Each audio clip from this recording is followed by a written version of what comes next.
Hello, welcome to the Emerging Future Institute. My name's Benjamin J. Butler, and I'm the founder of Emerging Future. And today I'm joined by Roger Shepherd, a fascinating character who I befriended a couple of months ago. Roger was a ranger and safari guide in Zambia. He's also been in the New Zealand equivalent of the Secret Service, and now he runs hikecareer.com and has probably traveled more than at least any foreigner over the mountains of both South Korea and North Korea. And I've had some fascinating conversations with Roger about his expeditions, and particularly North Korea were very insightful. So welcome to the show, Roger. Yeah, thanks, Benjamin. Thanks for having me on. Yeah, that's a real honor, and really good timing with the summit on was it Friday when Kim Jong-un walked across the DMZ? Yeah, and back again. Yeah, and back again. Yeah, wasn't going to stay. How did you watch? Did you watch any of those events? Yeah, of course I watched it. I thought it was obviously a very profound moment, and I think the South Koreans ran a pretty good shop. They did a good job of the whole event.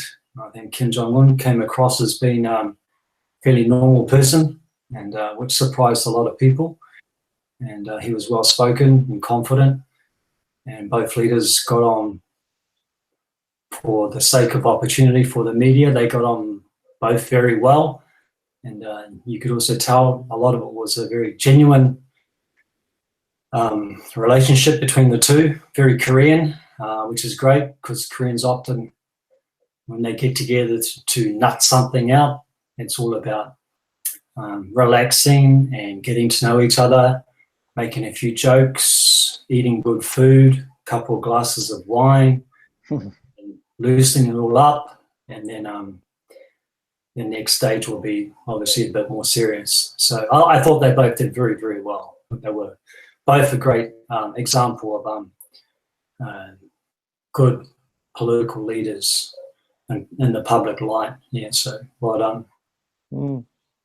Yeah, I had tears in my eyes. It was it's as a futurist, it's kind of interesting when you brainstorm and you do scenario analysis and you come up with these ideas. And for a few years now, we've been saying that the first steps of reunification would happen by the early 2020s, and I've been fairly confident that reunification will happen by 2030.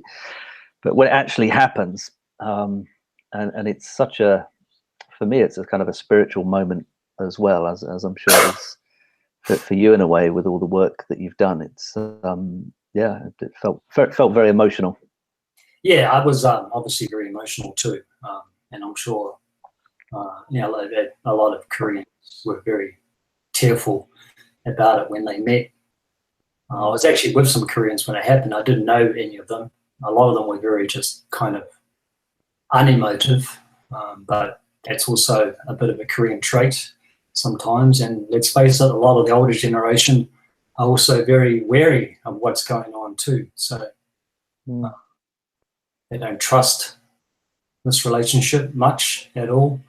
And but hopefully both leaders will prove them wrong, because I think Kim Jong-un has taken some initiative to come here. For starters, that's the first time a North Korean leader's done that, and so the circumstances appear to be a bit different this time round.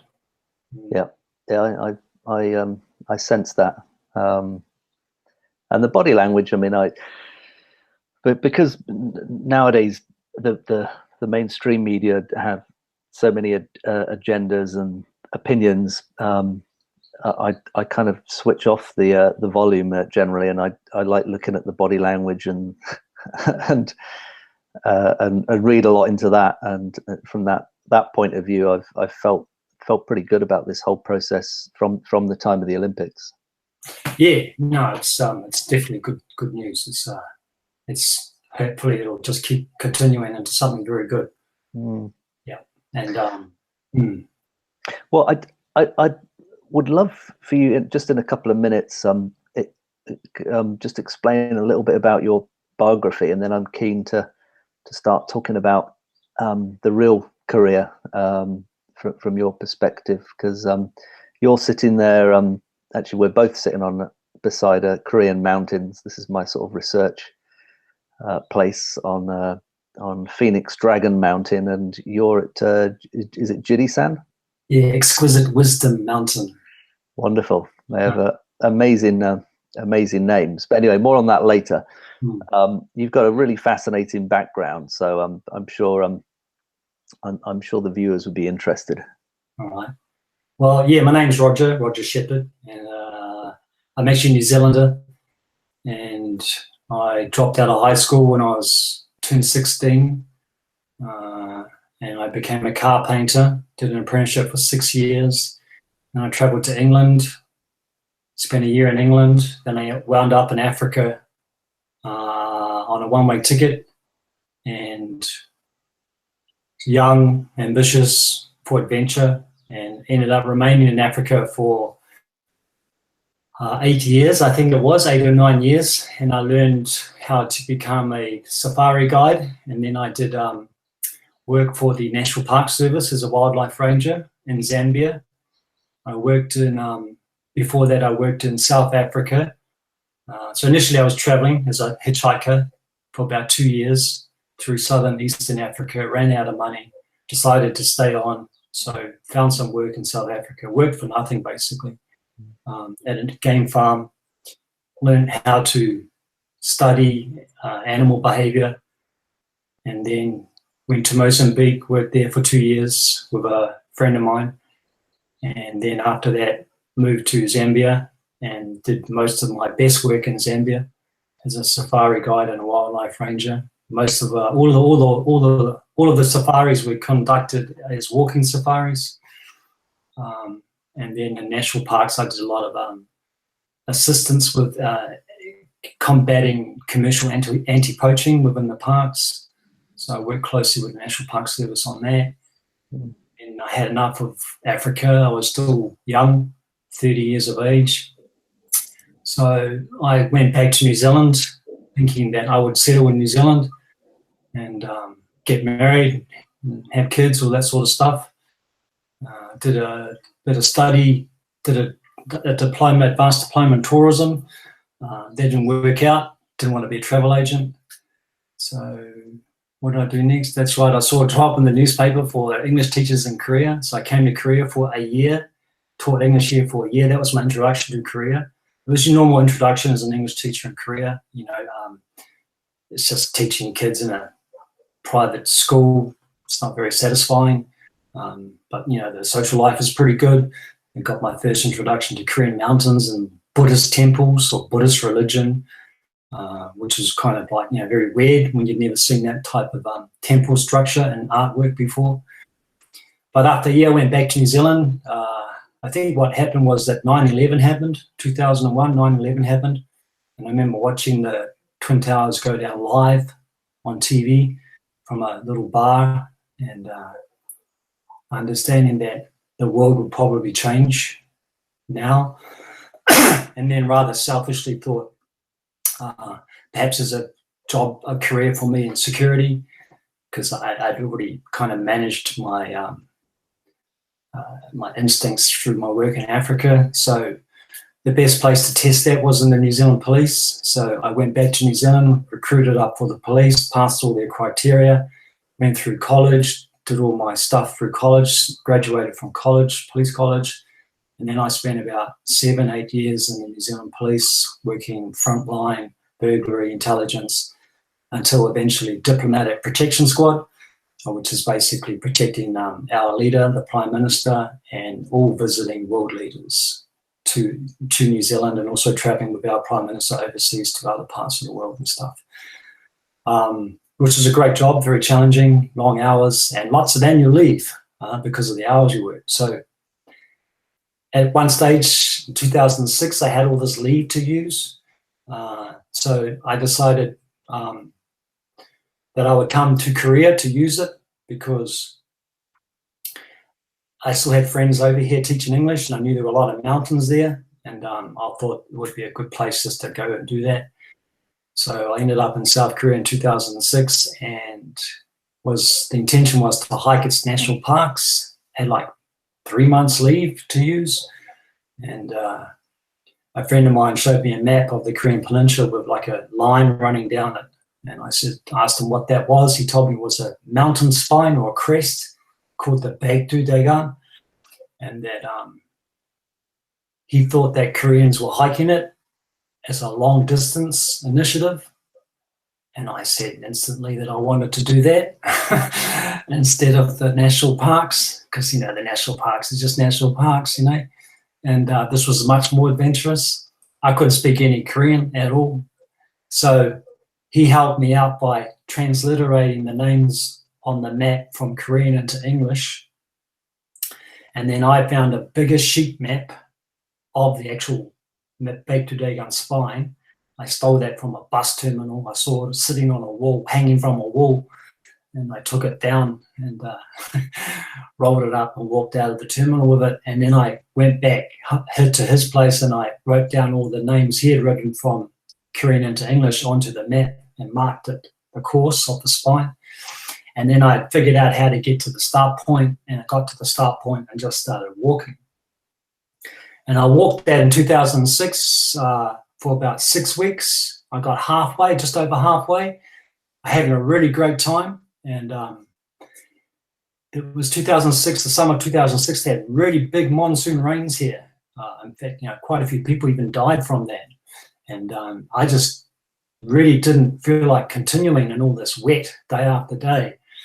And by then, I'd already met a lot of other South Koreans who were hiking the Baekdudaegan, normally coming the other way. And they would stop and ask me, what the hell are you doing?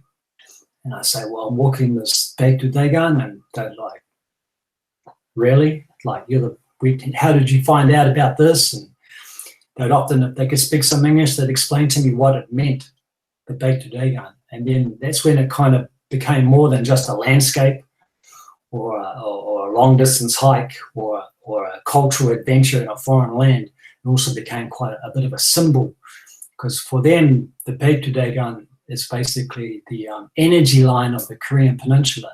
So from its highest and most sacred peak, Baekdusan in North Korea, where it begins, a kind of a geomantic energy called Pungsujiri is emitted from there, which is also their mythological birthplace, and transmitted along the spine, along the entire length of the Korean Peninsula, and ends supposedly at Jiri Mountain, where I live now. But it would be fair to say that it probably could also end at Hallasan on Jeju Island, which is Korea's other most sacred mountain. Yeah, I've hiked up Hallasan. It's that's an amazing mountain. Yeah, well, that's right. And so I realized, well, this is pretty interesting, yeah. And I wasn't recording any of it as I walked. I wasn't taking notes. Back then, internet technology was pretty slim. People didn't have smartphones, so I wasn't really taking many photos at all. Wasn't carrying any decent camera equipment, didn't have a laptop. And so I made a decision on that wet ridge that I would get off it and come back again the next year and write a guidebook about that.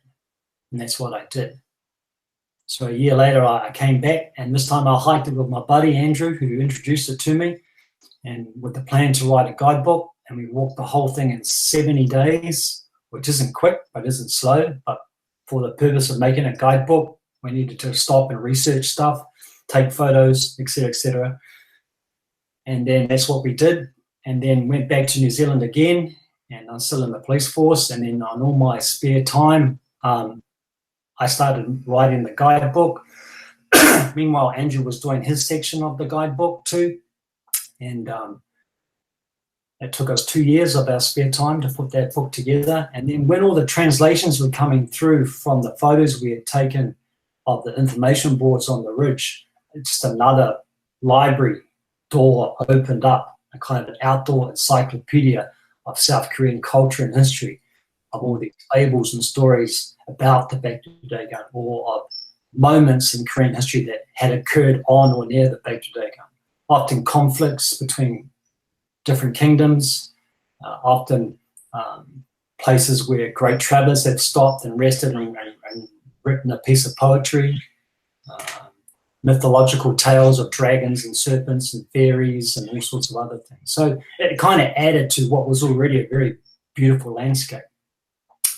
And then a fascination began with me on the Baekdudaegan. And then the book was published in 2010. And before that, I'd come back. I kind of had the bug now. So I'd come back again in 2009 on more leave from my generous employer. And but this time I took some leave without pay. I took like 6 months leave. Half of it was without pay. And I decided to walk as many of the Baekdudaegan's subsidiary ridges. These are the next major ridges that control the direction of Korea's major rivers. In Korean, they're called jongmek. So they're like kind of arteries of the Baekdudaegan. And I did that. And it was on one of those walks that I had a kind of a moment where I was going to make a a lifestyle change in my life. And that's what happened. And then I decided to quit my job, very good job, back in New Zealand, and come to Korea and discover Korean mountains full-time as a photographer and writer. And another source of income obviously would be like mountain guiding as well, because at that stage, and still so now, but much less, Korean mountains were kind of unknown to the outside world. People didn't think of the Korean peninsula or South Korea as a mountainous place, other than those old guys that fought in it some 65, 70 odd years ago. But like, yeah, it was South Korea had this brand or image of being, in conflict with its northern neighbor, a conglomerate giant, LG, Samsung, and also famous for other brands like K-pop and later on cosmetic surgeries and things like that. Yeah, it's Korean's brand image is rather interesting. I want to come back to that, but I don't know if you would mind sharing that sort of moment where you're on the top of the mountain and you decided to quit your career to follow the yearning of your soul, as my friend Bill Plotkin would probably say, a soul encounter. I think many people have had them, and a lot of us ignore them. And I think it's quite inspiring when people actually do follow through. Yeah, sure. So I've been walking for already 2 months. So what happens is, like, it takes like a month sometimes just to get your rhythm, because you're carrying like a big bag, okay? And often there are many days when you're laboring and you're not enjoying it. And then as you get stronger and more confident, you start to enjoy it more. And so into the second month, I'm really enjoying the walking, and the weather's better. And it's kind of like when you do this type of travel on foot, you don't actually, like, normally most of us get up in the morning, we know what's going to happen. We have our days are planned, and we see the same people, we live in the same home, we go to the same job. There's kind of a routine. And there's nothing wrong with routine, because routine can be quite useful, can be quite a good thing to have. But when you do this kind of long distance trekking, when you get up in the morning, you're walking into places you've never seen before. That direction of travel you're about to take, you've never done before in your entire life. So you start to embrace that and enjoy that. And you start to not worry about where you're going to sleep. Right? And so all these small little anxieties that normally bother us start to disappear. You start to not worry about your money, your career, your situation, what you're going to eat, because it's all there. Like it's all under control. And you know, you can sleep under a bridge, you could sleep in a bus terminal that night, you could pitch your tent in a lovely, beautiful, grassy embankment next to a waterfall, you could be on a mountain peak, you could end up in a nice little motel for $20 a night, you could go and stay at the plaza for a couple of $1,000 a night. You know, it's all there, you can do it. So I've been walking like that for a while now, really embracing what I was doing and feeling completely free, right? Like just thinking basically in present time. Like I wasn't worried about what was I going to do after this walk. I wasn't worried about my past and all those other things I'd left behind or things I'd forgotten to do, whatever. I was just living right there in the moment as literally a vagabond, but a very comfortable one. And I was standing on a peak. It was a beautiful sunny day. And there was a big peak in the very far distance. I was looking south, basically, and stuck up above all the other mountain peaks. And you could see very far that day. It must have been about 50 kilometers at least from me. And I wondered what it was. And so I got my map out, my compass, and had a look, shot some bearings, and did another calculation. Holy smoke, it was like my start point from like a month ago, at least a month ago. I could still see where I'd started from. And my first reaction was kind of shame or disgust or how pathetic. Like, you've been walking for at least 4 weeks and you can still see where you started from? You are so useless, man. And then instantly that thought was like abolished by this kind of unexplainable kind of moment of glee, yeah, like where I actually started laughing like a child, and not uncontrollably, just like very happily like a child, and realizing that it didn't actually matter. In fact, it was really awesome that I could still see my start point, okay? Because what a wonderful feeling to be able to see that. Because what happens is that the ridge does a big horseshoe as well, okay? So it was kind of a wonderful experience to be able to see where I started from. And it added to everything else I explained to you earlier about that sense of freedom, of not caring about, you know, your direction of travel and everything else that was in front of you. So that kind of culminated on top of that feeling I was already experiencing. And but then this woman up and are you there, mate? Yeah, well, I think we've the connection's okay again. Okay. Yeah, carry on, Roger. So I thought I was alone on the peak, but there was a woman actually there, and she comes up behind me and she taps me on the shoulder, and I turn around like a bit of shock, was a bit embarrassed about my actions, and she's holding out this like paper cup, and she hands it to me, and I hold it, and it's ice cold. The cup, it's like really cold. And I look inside it, and it's like it's a kind of a milky drink. So I take a sniff and take a sip, and as soon as it hits my tongue, it's like this like explosion in my mouth, and which kind of added to everything that was going on at the time.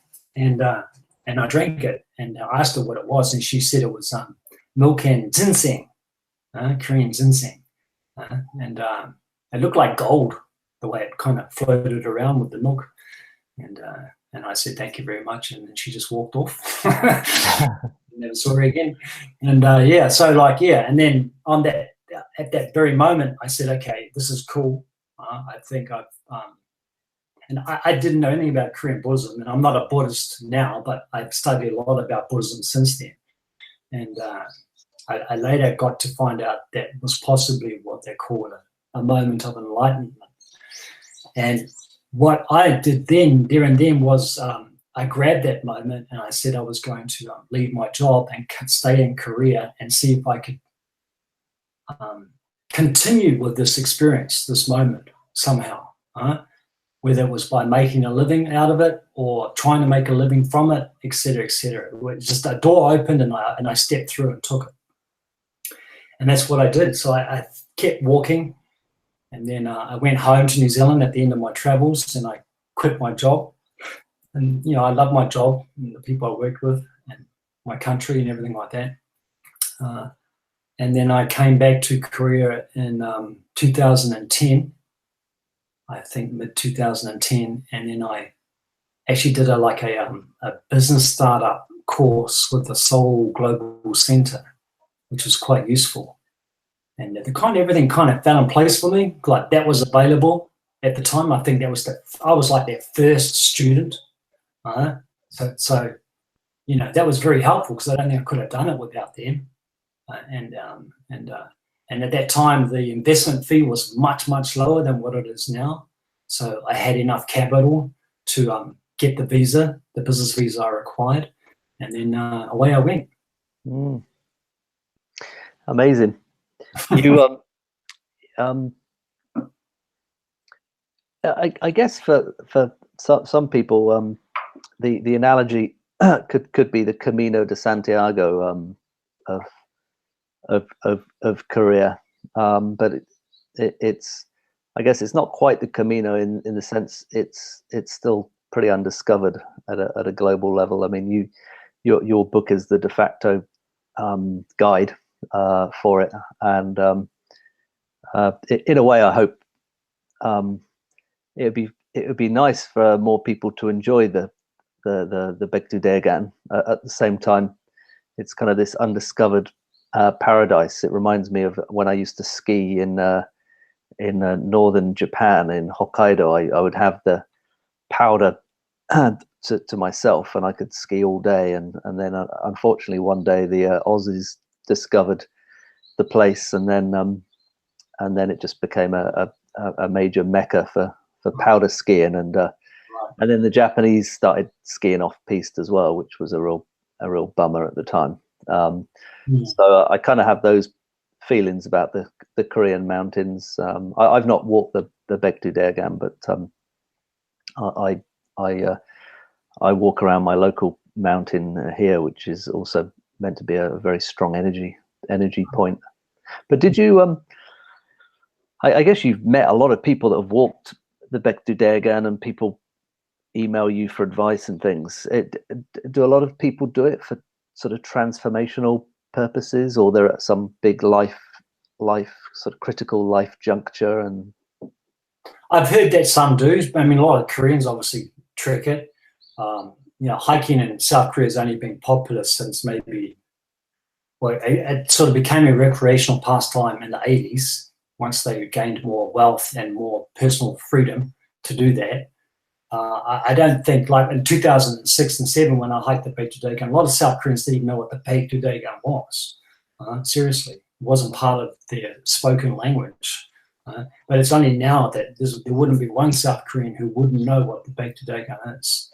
Okay, so my timing was pretty good in that sense, because South Korea has become much more involved in its environment of recent.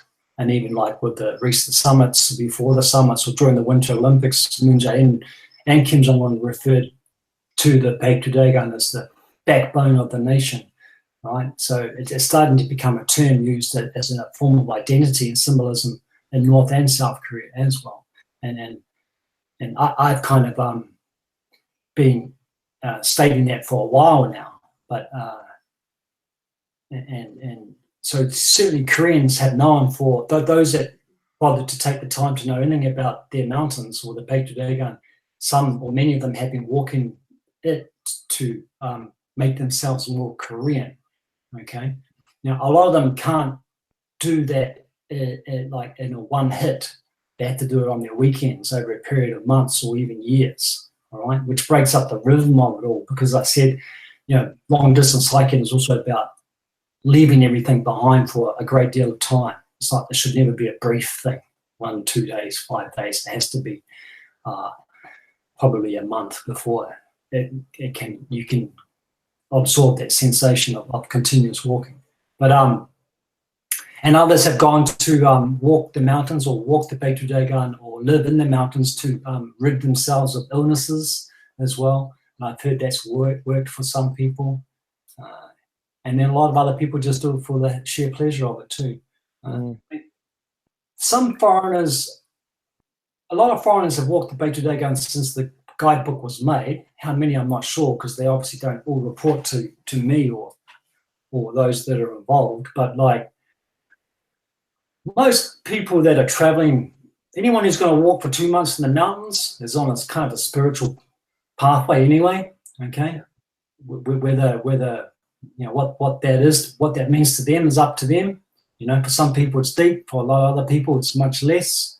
For some other people it's just fun, but that's a kind of a spiritual way anyway too. You know, they have great times meeting the Korean people. They get to see all these different places, and I'm pretty sure all of them come off a different person, or a slightly better person anyway than when they started.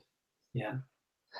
Let's talk about North Korea. I mean, I mean, it's exciting that the two leaders of North and South Korea are referring to the Baekdudaegan as a sign of unity. I love the map. I love the map of the Baekdudaegan where it's overlaid by the tiger, which you and I have had a conversation about whether it becomes sort of a national figure of reunification, because we believe that there are still tigers in North Korea, which is very exciting.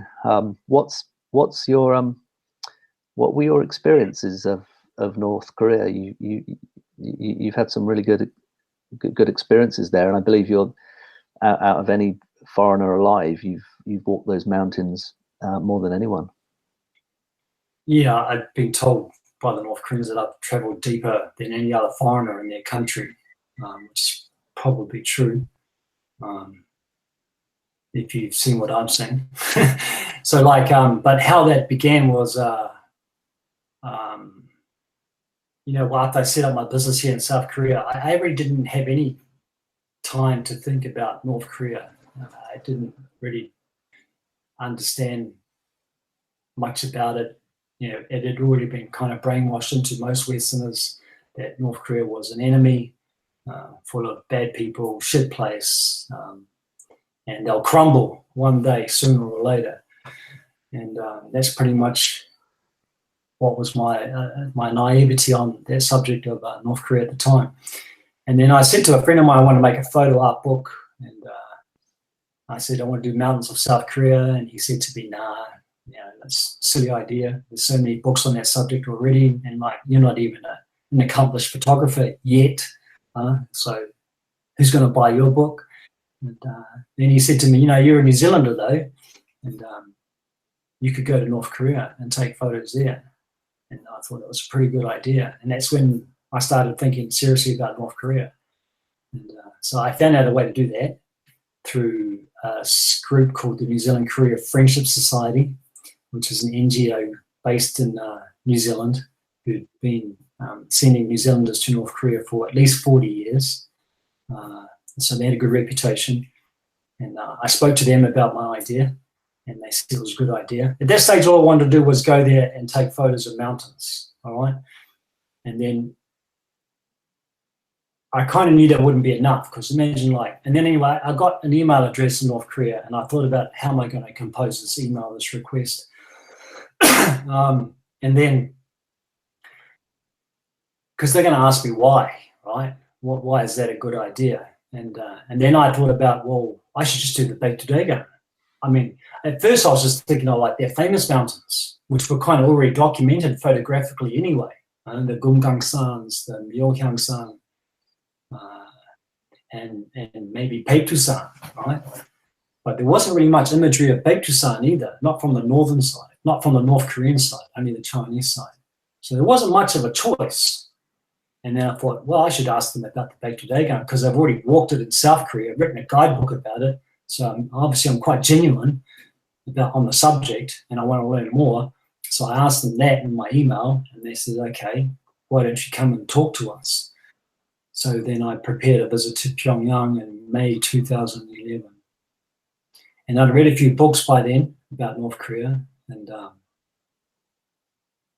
people's experiences there. They're often just books given to me by friends. They weren't books that I'd chosen to read. Mm. Were you afraid at all? I was a little bit afraid. I was a little bit worried that I was going to go there and leave empty, like be fleeced of all my money, and that this was just going to be a big con. Like, from A to B to C to D, and nothing would ever eventuate. And they'd ask me to come back again, and nothing would happen. I'd go back again, and nothing would happen. Meanwhile, I'm just spending money left, right, and center to get there and pay for this and that. And I remember writing in one of my emails, I said to the guy, his name's Hong Sung Cho, I said, listen, man, when I come to the airport, you can like pat me down and check my luggage and all that sort of stuff, right? And when I met him eventually in Pyongyang, he was extremely offended by that when he read that in the email, because obviously I was already had really negative impressions of North Korea before I even arrived, okay? So anyway, I arrived in May 2011, and it was kind of an induction, I guess, into North Korea. They listened to my idea. I went on a bit of a tour of Pyongyang, did a bit of sightseeing, got to know each other, talked a bit about the project, brought some guidebooks, showed them that, and then went away. And then they said, yeah, we'll do this for you, okay? And I'd already been referred to by the New Zealand Korea Friendship Society people, because I'd been to New Zealand before that and met them. So they had told the people in Pyongyang that he's vouchable, he seems genuine, right? And then, so I went back to South Korea, and I made my list of mountains on maps. There's a map here on my wall here. And I emailed them the list, and they got back to me, and they says, yeah, you can do pretty much all of those. There were one or two that we couldn't do for whatever reason, logistics or maybe political, or maybe it was a military installment on top of it or something like that. And then we talked about money. How much was it going to cost me to do that? And then I went back in October 2011 for 1 month.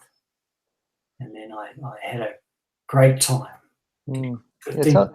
So tell me about the people you met and interacted with, because your experiences are so different from what as you say, you watch CNN, BBC, and various other news channels, and everyone puts the fear of God into you regarding North Korea, and yet you had some wonderful encounters. Yeah, I mean, the people I work with are now very good friends of mine. So I've been to North Korea about 12 times now since then. I work with the same people mostly. Hwang Sung-sol is the guy I work with all the time. We're kind of very good friends now. I found the North Korean people to be very honest, very reliable, very helpful, very polite. When we were deep in the valleys, camping with tents on the outskirts of a village, I found the village people to be very polite and friendly as well. We would often ask them for food because there's no like supermarkets or any stores whatsoever way out in the countryside. So we were often graced with like pig meat or duck meat, mountain vegetables, fresh vegetables. So I found them to be very normal people. There was kind of nothing awkward about them at all. And I had to kind of stick to my work though, because I was there to take photos. So it was important that I kind of stayed focused on my work and didn't get too lax because, trying to take good photos can be quite demanding mentally as well. But overall, I found the people of North Korea to be very nice, very wonderful, kind people. There's kind of two different types. There's the city types, okay, which are better educated and have smartphones and wives and kids and live in an apartment and sort of stuff. And then there's the village people who are basically working the land and feeding the nation as well. Okay. I'm fascinated by the idea of what can we learn from North Korea. If you read all the research by think tanks and all the rest of it, it's always this idea that eventually the North collapses and then the South goes in and runs the show and brings all these technologies, and maybe North Korea provides cheap labor. And I think that's just such an oversimplification. I think people don't have an idea about the spirit of Korea and I'm sure that some of these people are highly intuitive and connected to the land, and perhaps remember their culture better than some of the South Koreans. Yeah, it's kind of a hard thing to imagine how it's going to look when it does happen, or if it happens. I mean, I don't really have, I hope that North Korea doesn't collapse. I'm not a believer that it would. My understanding of every time I've been there, the spirit of the North Korean people and the devotion to the leadership is very, very, very strong. Of course, there are defectors, but of course, they defect because they don't have any political freedom. So they have to leave, okay? Or they can't make a decent enough living. They're leaving for those reasons, okay? And that's what, 35,000 living in South Korea since 1948, right? It's quite a small amount, even though it is quite difficult to defect from the north into China, compared to East and West Germany, where I think over 3 million East Germans defected into the West at that stage in time. So my observation of North Korean people, even though their lifestyle is much more difficult in the rural countryside, is they don't appear to be unhappy people, right? Now, there will be unhappy people, but there are unhappy people in my village where I live here in South Korea too, and also in New Zealand. We're always fluctuating in and out of happiness, okay? That's just something as humans we have to bear with all the time, all right? But most of the time I felt that the North Koreans were very content and happy and at peace with what it is they had or have, all right? Now, they don't know much at all about what's going on in the rest of the world, okay?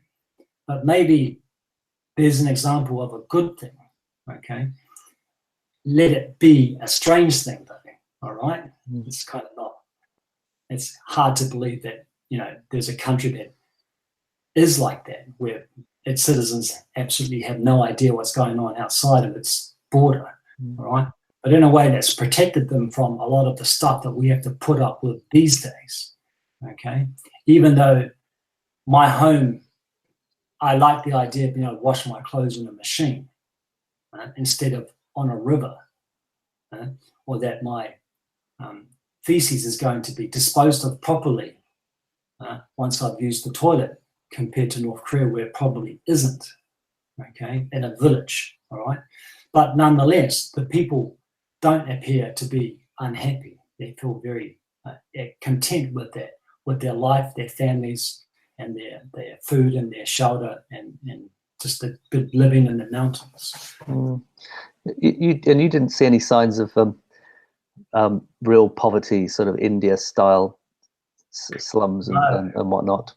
No, nothing close to that at all. I mean, I've seen some shabbiness, but that might be because there's a bit of industry around, right? Or a gold mine, okay? So you get to see the side effects of having industry near a village through pollution and competition, I guess, because people have a bit more money. So you can kind of sense a bit of a kind of cowboy western sense of the place, okay? But otherwise, no. I mean, even in Africa, Koreans don't live in mud huts with grass roofs, okay? I mean, out in the village, they live in a variety of different styles of houses. Often there might be mud packing concrete blocks, right? But there'll be framed windows in the homes and framed doors, hanging doors, and the roofs will be made either from wooden slates or from timber or stone or ceramics as well. So it's kind of like old China was, maybe in the 70s and 80s, and probably still is now. Lots of parts of the back blocks of China are a lot more like North Korea is now. Yeah.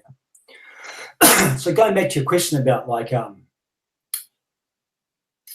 South Koreans and North Koreans, right? I think I wouldn't want to see North Korea collapse, because I think it would be devastating for the people there, because I'm pretty sure they'd be very confused about the sudden change of their lifestyle.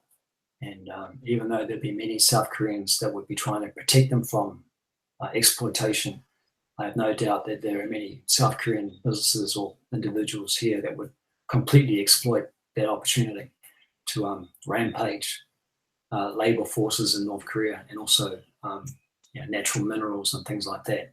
So what I would want to see is like the North and South obviously become peaceful neighbors, all right?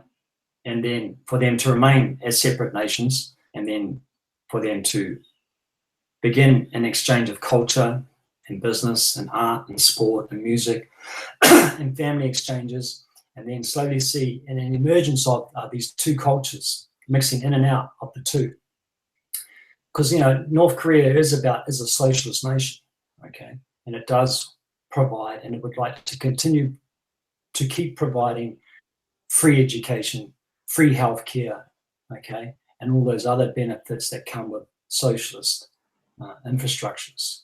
Whereas South Korea is a kind of a capitalist nation, but it has a lot of great socialist policies here too, and that you see in liberal Western democracies like in New Zealand and in Scandinavia and places like that. You have a good healthcare system, which you pay into, but is heavily subsidized. So, people aren't going to die here unnecessarily. So, and good public transport and stuff like that. So I think South Korea can bring a lot of development to North Korea with infrastructure, roads, hospitals, buildings, and things like that. And then, but I think you'll find that a lot of South Koreans will want to go and embrace the social system of North Korea too. Okay, and they'll be interested to know what that is like. All right, and that includes like farming as well, like co-op farming, and villages farming as communities, which they do here in South Korea too. Most villages here, farmers are co-op. Okay, so it's possible that in the future, if Korea evolves to have only one leader, one government, and that government and leader is voted in by the entire populace of the population of the Korean Peninsula, let's say in 10, 20 years' time, right, that hopefully that will be a completely new revolution of political governance on this planet, completely new direction of how to run a country. Right? And that's what I think can benefit from North and South Korean reunification. I think they've already proven it in small ways that the Koreans can be dynamic and can lead and can make their own decisions on what is best for their own future. Because let's face it, they've had to both live under the, what's the word?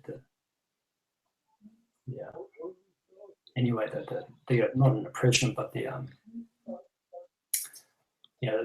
overlooking leadership of China, Russia, the Soviet Empire, and then the United States separately, okay? And they've been doing that since 1950 or 1945.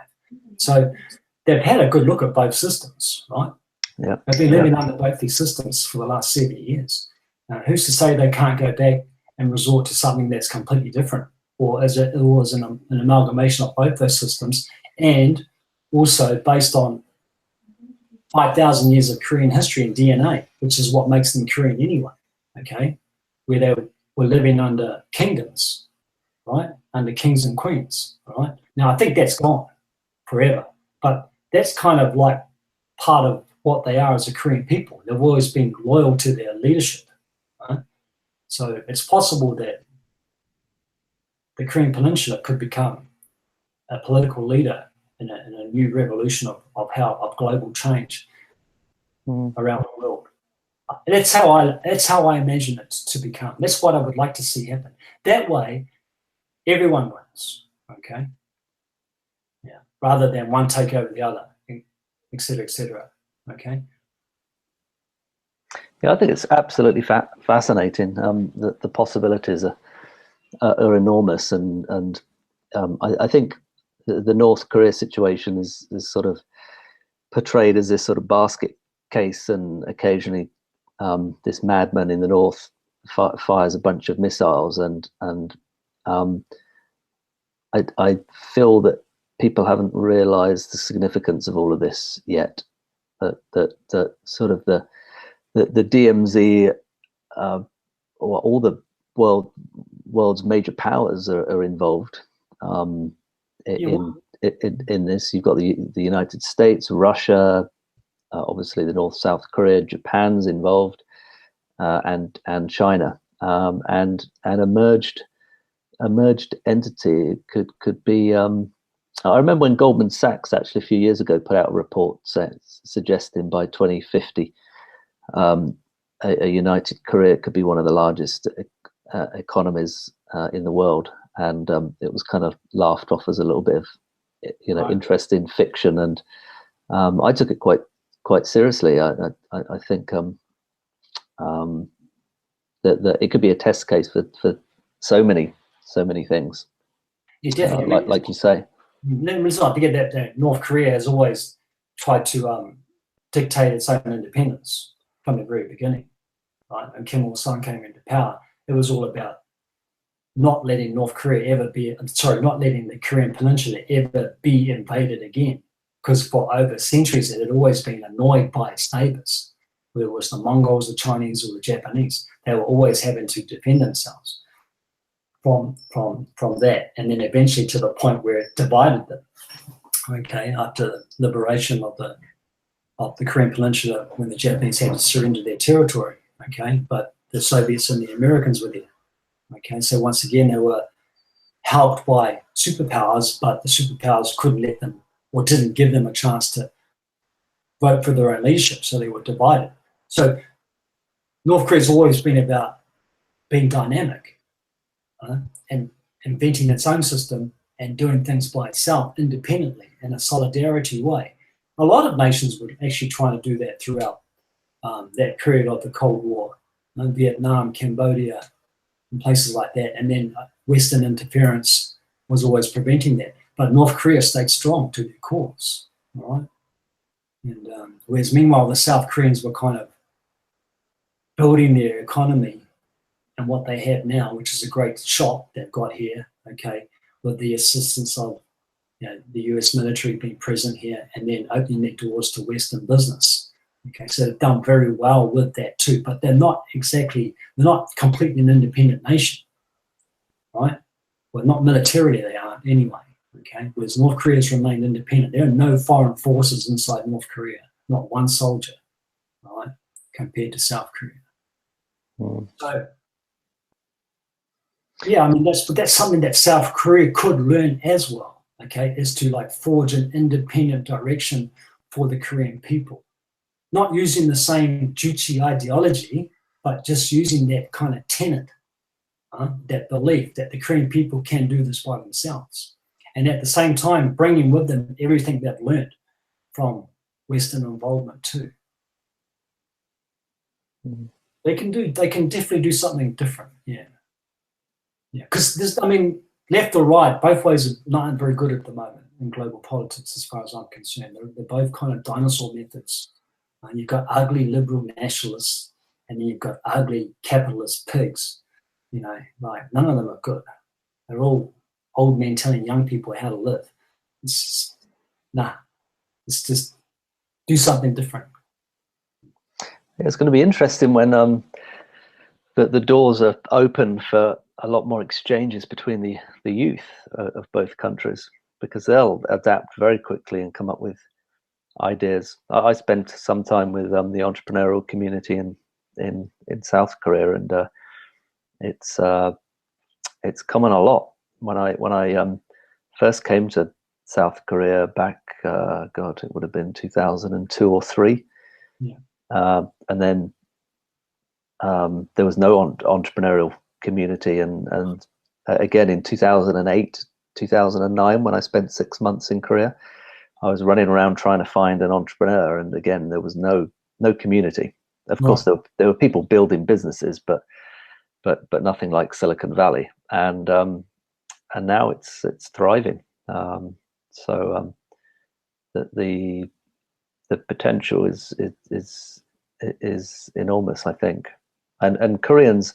I think Koreans get a bad name for being another Asian nation that pushes conformity and all the rest of it, and certainly the education system is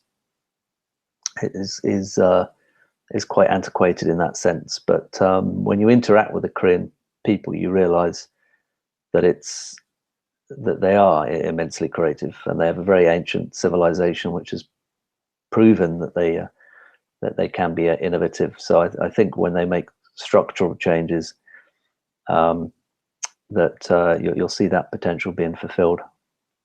Yeah. I mean, they've kind of had different reigns over their history all the time. So, this next one might be a different one again, a different type of political leadership or kingdom or whatever you want to call it.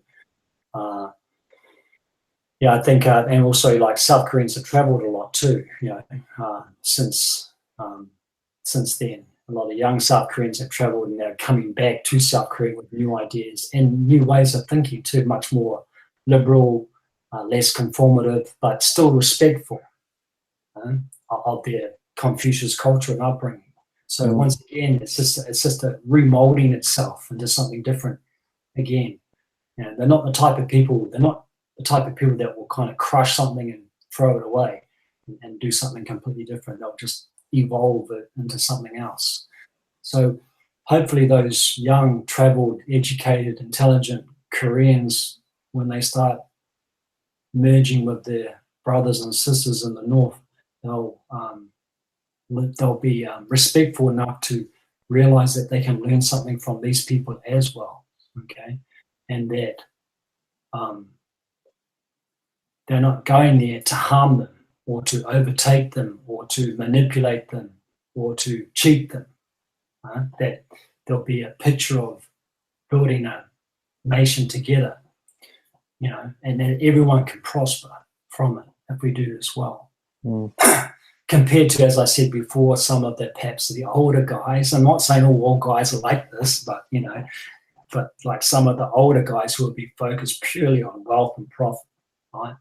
And completely breach the rights of the people in the North when it comes to things like land ownership and stuff like that, which will be an issue, a point, I should imagine, as well. Okay. Yeah, it's going to be interesting how that's handled. And of course, the mines that people have said there could be $5-6 trillion worth of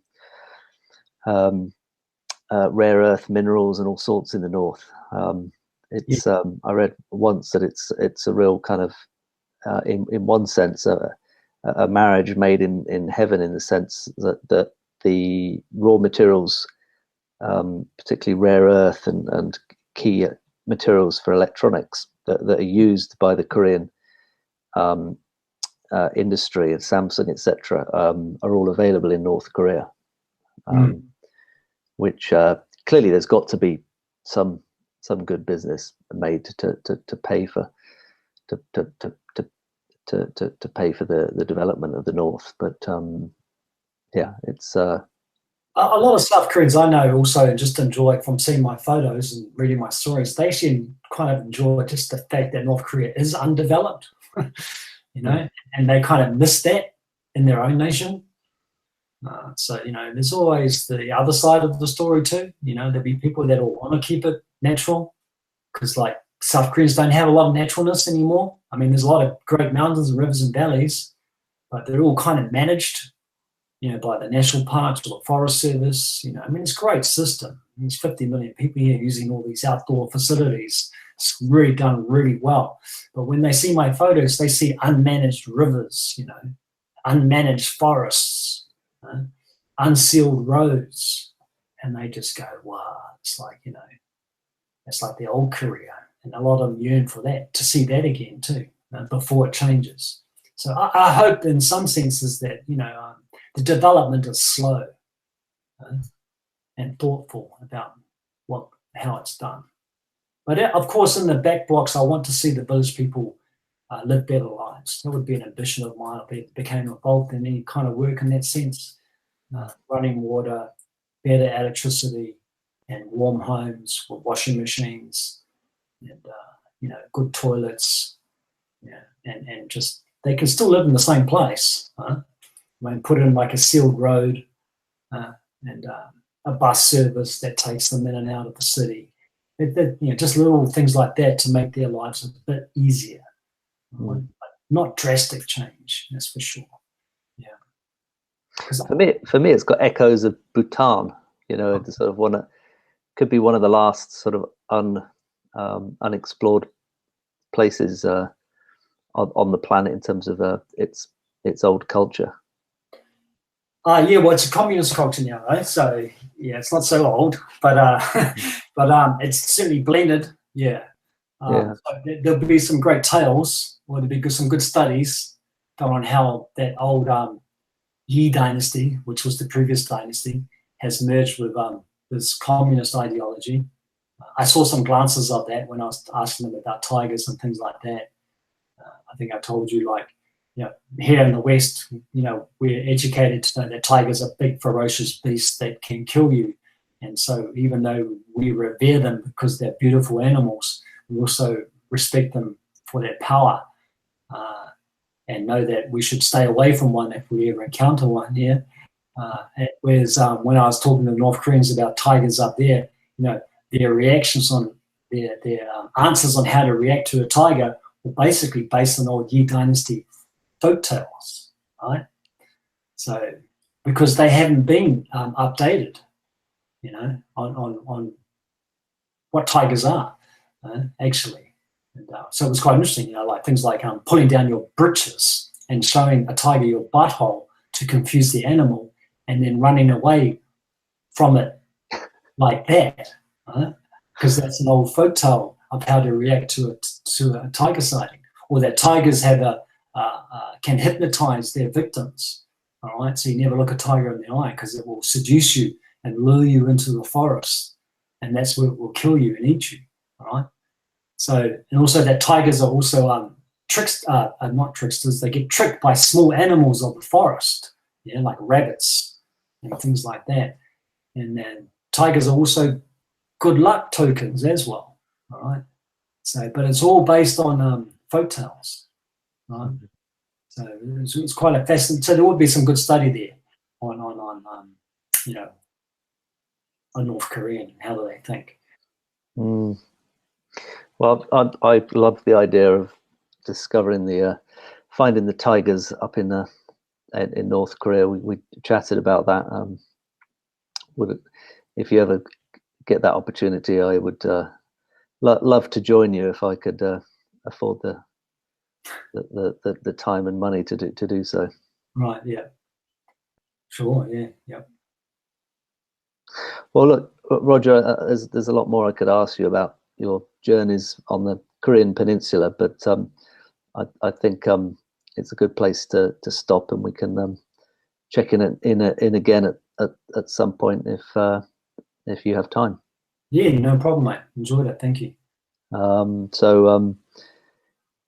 Yeah, thanks very much for your time. If you would like to come over to the Korean mountains, you can contact Roger at hikekorea.com, and Roger and I are going to be doing hopefully some interesting vision quest work as well in the future, which is where you go up in the mountains with a sort of sole goal of trying to discover your I guess connect with the soul and find your life's purpose. But have a look at Roger's website, and if you choose to go solo over the mountains, you can buy Roger's book available on his website on the Baekdudaegan.